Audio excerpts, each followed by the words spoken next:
Klodi dhe Limi përfshihen në një debat të hapur që tërheq vëmendjen e të gjithë banorëve. Që në momentet e para, tensioni ndihet në ajër. Klodi e sheh Limit drejt në sy dhe fillon të flasë me një ton të ftohtë, por të prerë, sikur çdo fjalë e tij është e menduar me kujdes.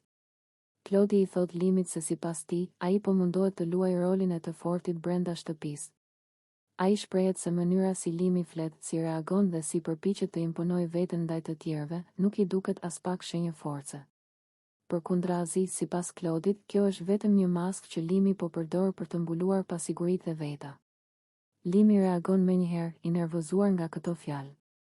Ai e ndërpret Klodin dhe i thot se nuk ka nevojë të dëgjojë analiza nga askush, sidomos nga dikush që, sipas tij, fshihet pas fjalëve dhe provokimeve.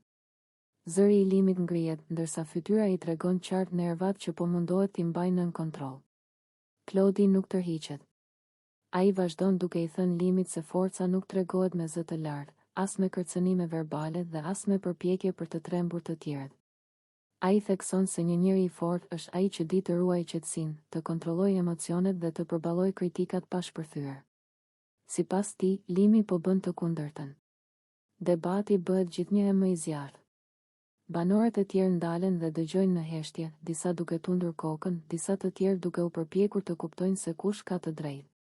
Limi përgjigjet Klodit se nuk po bën teatër dhe se nuk ka nevojë të provojë asgjë për askënd.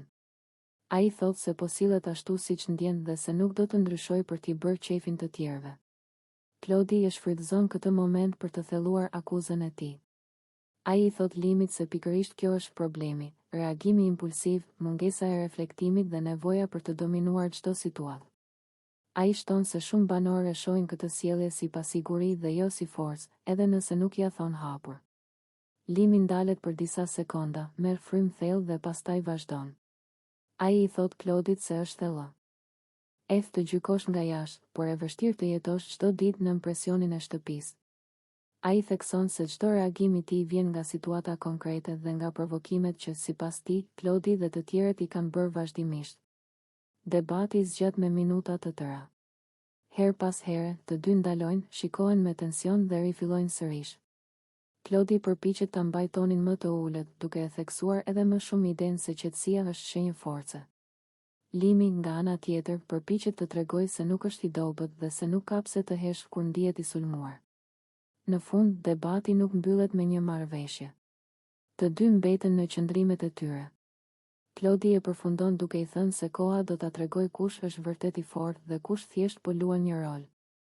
Limi largohet disa hapa më tej, dukshëm i acaruar, por pa thënë më asnjë fjalë.